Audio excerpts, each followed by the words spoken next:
to sort of say health and nutrition, that kind of stuff, really stem from my dad's fascinating with human history. So that book, that's been a good Now, did you adventure. establish a good relationship with your father after having things broken? Very. And how long did that take after the events of your adolescence?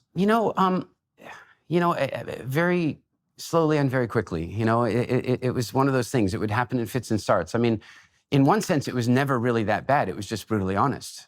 It was not. I mean, I would say that during his, I think in alcoholism we talk about a practicing alcoholic. I'm like, I don't know what they're practicing. He's good enough at that already. But during that window, I would say that at that time there would have been, say, language or behavior that you might have thought of as abusive. But then after that, the discord between us, I wouldn't have called it abusive. I just would have called it direct. It was like we would disagree on things and strongly, and we had our opinions, but we still had respect, a lot of respect. And so that was very easy for us to rebuild a friendship upon. And so we've been very close pretty much ever since.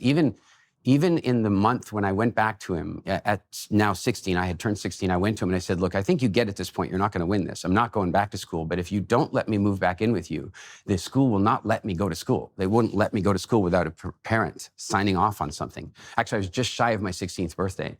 And if I waited any longer, I'd lose that whole academic year.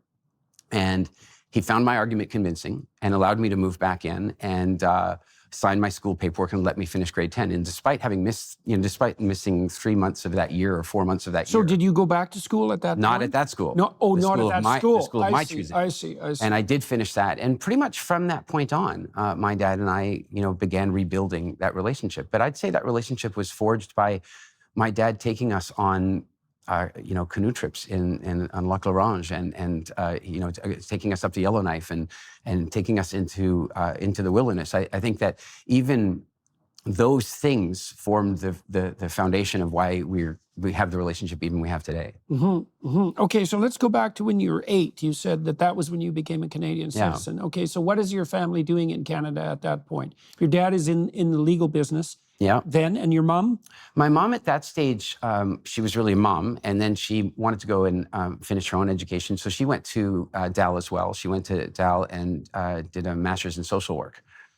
So I had my dad, at that point, practicing alcoholic lawyer or law professor, and my mom, studying social work. But going back to citizenship, that was kind of interesting because you see, my brother sponsored us for our citizenship ultimately because we snuck my pregnant mother into the country and she birthed my brother in Montreal.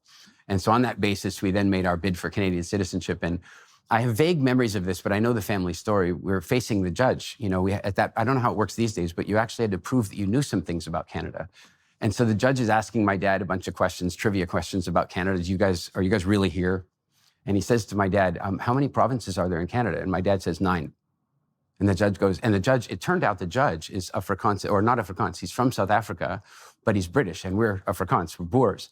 Turns out that our relatives would have fired at each other in the Boer War. So weird, 2 generations later, he's swearing us in for citizenship in a new country.